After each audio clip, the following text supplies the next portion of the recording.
Coisas que não deve fazer no Minecraft. Coisas que não deve fazer no Kogama. Primeiro,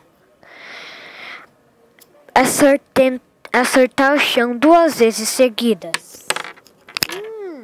Para aí. Peraí.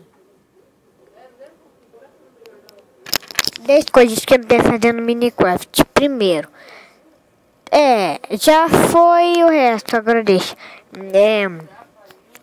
Nunca ir tão alto, vim me atacar, sei lá, blá blá, chute, tchac, tuk, tchac. Vamos lá, eu vou explicar.